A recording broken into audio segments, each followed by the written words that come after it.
اعوذ باللہ من الشیطان الرجیم بسم اللہ الرحمن الرحیم۔ عزیز دوستوں، السلام علیکم ورحمۃ اللہ وبرکاتہ۔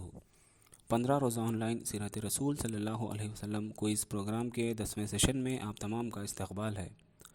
انشاءاللہ آج کے سیشن میں ہم نبوت کے بعد کے حالات سے واقف ہوں گے۔ غار حرا میں پہلی وحی اترنے کے بعد رسول اللہ صلی اللہ علیہ وسلم گھبراہٹ کے عالم میں اپنے گھر کی طرف لوٹ گئے تھے۔ پھر حضرت خدیجہ رضی اللہ عنہما آپ صلی اللہ علیہ وسلم کو اپنے چچا زاد بھائی ورقہ بن نوفل کے پاس لے گئیں، جن کے ساتھ ہوئی گفتگو ہم جان چکے ہیں۔ کچھ دنوں بعد رسول اللہ صلی اللہ علیہ وسلم غار حرا واپس آئے، کچھ دن قیام فرمایا، اس کے بعد مکہ تشریف لے گئے۔ ایک روایت کے مطابق رسول اللہ صلی اللہ علیہ وسلم نے وحی کی آمد کا تذکرہ کرتے ہوئے فرمایا، اللہ کی مخلوق میں شاعر اور پاگل سے بڑھ کر میرے نزدیک کوئی قابل نفرت نہ تھا، میں ان کی طرف دیکھنا تک گوارا نہ کرتا تھا۔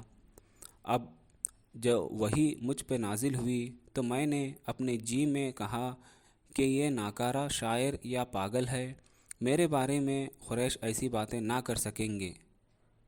میں پہاڑ کی چوٹی پر جا رہا ہوں، وہاں سے اپنے آپ کو نیچے لڑکا دوں گا اور اپنا خاتمہ کر لوں گا اور ہمیشہ کے لیے راحت پا جاؤں گا۔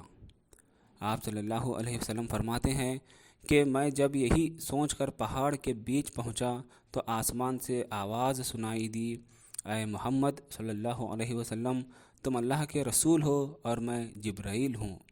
آپ صلی اللہ علیہ وسلم فرماتے ہیں کہ میں وہی ٹھہر کر جبرائیل کو دیکھنے لگا اور میں اپنے ارادے سے غافل ہو گیا۔ اب میں آگے جا رہا تھا نہ پیچھے، البتہ اپنا چہرہ آسمان کے افق پر گھما رہا تھا اور اس کے جس گوشے پر بھی میری نظر پڑتی جبرائیل اسی طرح دکھائی دیتے۔ میں اسی طرح کھڑا رہا، نہ آگے جا رہا تھا نہ پیچھے، یہاں تک کہ خدیجہ رضی اللہ عنہا نے میری تلاش میں اپنے قاصد بھیجے۔ وہ مکہ تک جا کر پلٹ گئے، لیکن میں اپنی جگہ کھڑا رہا اور جبرائیل چلے گئے اور میں اپنے اہل و عیال کی طرف لوٹ آیا۔